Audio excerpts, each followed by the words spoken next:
Et Et comment Ça a s'appelle été, cette gamine là? Caroline Grimm. Ah non, épargne-moi et ne me fais pas ce genre de réflexion. Je risquerais d'avoir plus de répondants que Whitney Houston, n'étant pas étrangère. Oui, tu disais C'est pas ma faute s'il y a une bouche à pipe, celle-là. Allô Ça sera coupé au oui. montage. Est-ce que vous ferez pas une bagarre ce soir avec Caroline Grimm? Non, elle est mignonne comme toi. Non, écoute... Elle est mignonne. Et bouche à pipe, c'est une bouche à pipe. Il y a Isabelle à côté de toi, peut-être que tu peux présenter. Très bien. Allô? On prend notre appel. Ouais, comme ça, moi, ça... Oh, elle a rougi. Elle, non. Habitude. Bon. La fête continue. Allô? Oui. Bonsoir. Allô, bonjour Serge. J'ai une question à vous poser. Ah ouais. Comment se fait-il que vous écriviez des chansons pour Charlotte alors qu'elle n'a aucune voix? Qu'est-ce que vous en savez? Ben, je l'ai constaté pendant son disque. Lemonine 7, elle a fait un album d'or. Hein? Ah. Oui, Un vous disque êtes- d'or, vous savez ce que c'est un disque d'or? Intéressant quand même, vous êtes très... Vous savez ce que c'est un disque d'or? C'est 500 000 albums. Hein? Elle a pas de voix? Merde! Aucune. Ah, fanculo. Ça, Massimo l'a compris. Notre réalisateur qui est italien a éclaté de rire. On l'a entendu d'ici alors qu'il est à l'extérieur. Ah, fanculo, là, regarde. Qu'est-ce que c'est ces conneries, là? Elle a une voix sublime, Charlotte. Puis alors le chien, c'est un boule terrier. J'ai fait croire à France Gall que c'était un cochon dont j'avais défrisé la queue. Alors elle a répété ça dans tout Paris. Je lui ai dit d'ailleurs, ah oui, une autre facette de son esprit. Je lui ai dit, pourquoi ne chantez-vous plus les sucettes? Elle m'a dit, ah, c'est plus de mon âge. J'ai connu Michel Simon, qui avait un penchant assez prononcé pour Jane. Petite british qui s'est barrée. Il y avait du charme, il y avait une dimension telle qu'il pouvait se jouer lui-même. Et Simon avait pas une sale gueule, il avait une gueule. Si moi j'ai une sale gueule, lui il avait une gueule, mais une gueule sublime. Et une stature fabuleuse, aussi éthylique que moi. De les revoir sur celluloïd, ça ne me dérange pas. Ce sont des ombres et des lumières qui passent.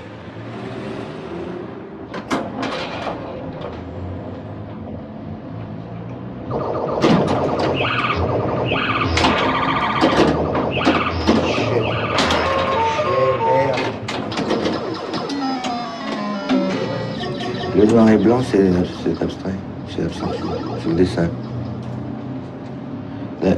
Il n'y a pas de parasite si par exemple ici,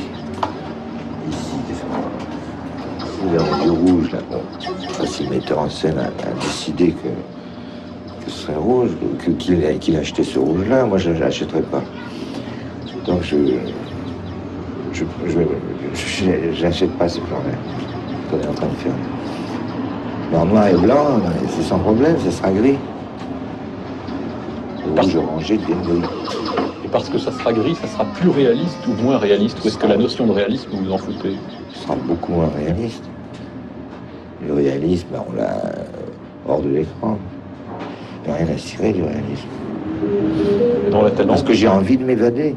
J'ai pas envie de m'asseoir un fauteuil de salle obscure et pour revoir la réalité. De faire un trip, hein, de m'évader de la réalité comme je m'évadais quand j'étais gamin avec Luc Bras de Fer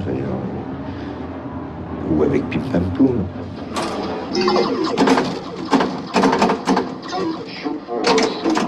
Chiadait les sons dans les années 40-50 et ils étaient extrêmement sophistiqués. On faisait pas ça. Les bruits de verre, ça c'est pas ça. Ça n'a jamais existé. On n'était jamais une perche pour prendre tous les bruits de fourchette.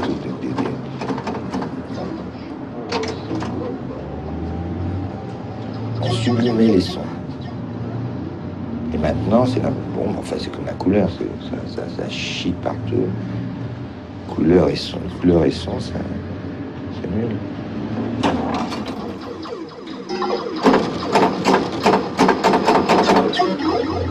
Quand j'étais gamin, j'attendais juste qu'une sortie, une évasion dans le noir. Et dès l'instant que j'ai touché à la peinture, j'ai commencé à être plus retors et plus circonspect. Là, j'ai commencé à accepter ou à rejeter les pulsions esthétiques. Et quels sont les premiers films qui vous semblent satisfaisants de ce point de vue-là? Il est floppé, hein. King Kong, c'est un rêve assez étonnant. Est-ce que vous étiez vraiment malheureux?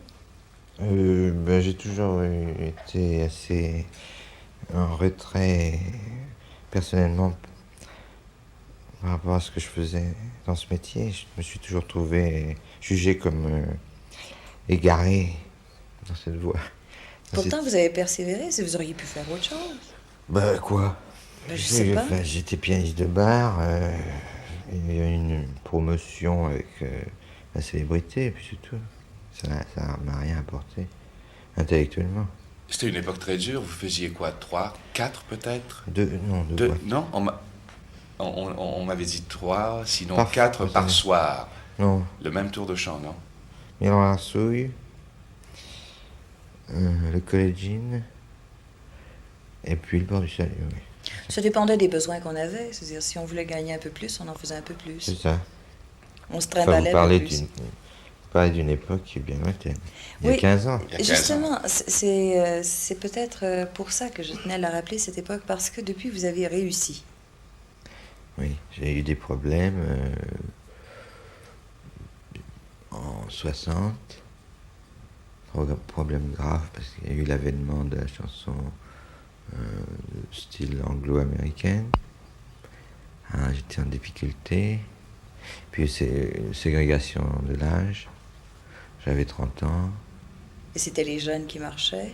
Et on considérait qu'à 30 ans, c'était les jeunes. Puis ça recommence, c'est la même chose maintenant.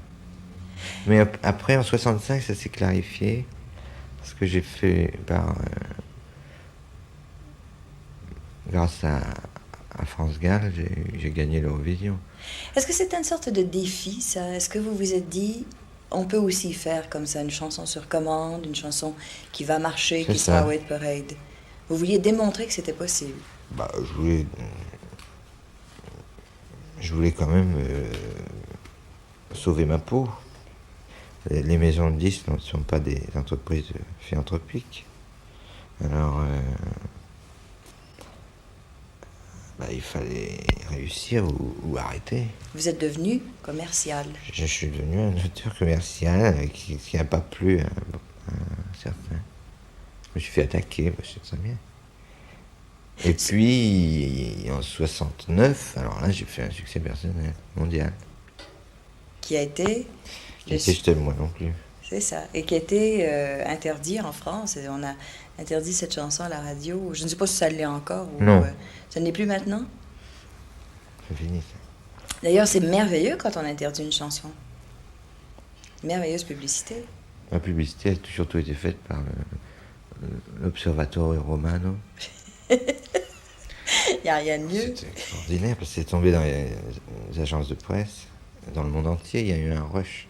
En Amérique du Sud, au Japon, en Hollande. Est-ce que vous avez réglé votre compte? Avec qui? Je ne sais pas avec qui. C'est ce que j'aimerais savoir peut-être aujourd'hui. Avec la société, non? Peut-être.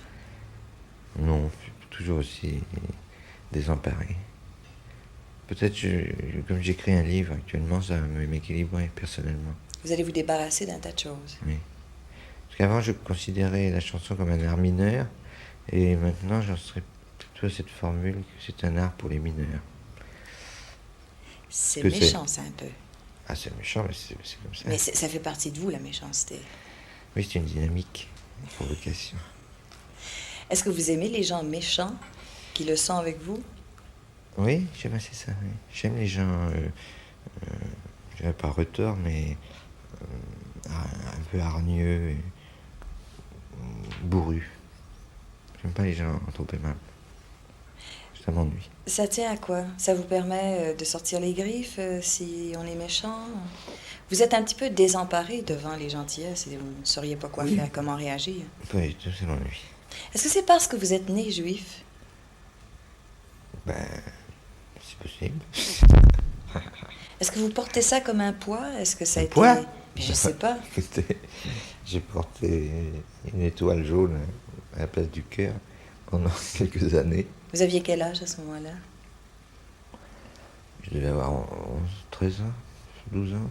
C'est l'âge où ça reste, ça marque, ça. Si on Oui, ça ça m'a marqué quand même. Vous en avez voulu à qui pour ça? Quand j'étais jeune, alors... à personne. Même pas maintenant? Non. Ou plus maintenant? Non, non. L'antisémitisme est toujours latent chez les êtres humains. Et c'est comme ça. Vous vous trouviez laid aussi à un moment donné. Et puis... Ouais, il n'a pas changé. C'est-à-dire, vous n'avez pas changé, je ne sais pas si vous trouvez laid, mais il y a eu des journaux et des journalistes pour dire que vous étiez devenu beau à un moment donné. Ah. Si bien qu'on fait dire n'importe quoi. Si bien que... On fait dire n'importe quoi. Bon, ça m'est égal. Je crois que j'ai assez de jolies filles dans ma vie pour peu m'importe ma gueule. Comment? Pour vous prouver quoi? Bah, pour me prouver que les critères de beauté chez l'homme ne sont pas valables comme chez la femme. Est-ce qu'il vous arrive d'être parfaitement heureux? J'ai pas la notion de bonheur. Je sais pas ce que c'est. J'ai pas cette quête cette recherche du bonheur. Vous devez être heureux quand même du succès que vous avez au niveau international, car vous êtes connu dans le monde entier, n'est-ce pas? Je suis satisfait, mais pas heureux. C'est pas, ça vous rend pas heureux Non. Non? Je suis même pas sûre qu'il n'y a pas un peu de cynisme d'ailleurs par rapport à ce succès. Vous estimez les gens un peu idiots de vous faire un succès comme celui-là? Oh, pas idiot, non. C'est assez complexe. Vous auriez préféré qu'ils comprennent les premières chansons, celles qui étaient importantes? Oh, certainement, oui. Vous payez la tête de tout le monde, finalement. En fait, c'est exact. Oui. Mais je le fais avec une technique irréprochable. Oui, et très souvent en leur disant. Vous êtes très direct, vous leur dites carrément. Oui, mais c'est un style comme un autre. Est-ce qu'ils sont masochistes? Non, ça les amuse. Ils ont besoin de vous. Je ne serais pas prétentieux à ce point-là. Ben, sur le plan musical, oui, je pense. Je sais pas, je commence à un peu être saturé par ce métier à mon âge. J'ai comme 46 ans. Je crois que plus j'avancerai en âge, et moins je considérerai qu'il faut prendre les choses sérieusement. Il faut... dans ce métier. Est-ce que vous les avez déjà pris sérieusement? Oui, à mes débuts. Je crois que j'ai chanté de tout mon cœur, et puis non. Si bien qu'après le port du salut, c'était fini.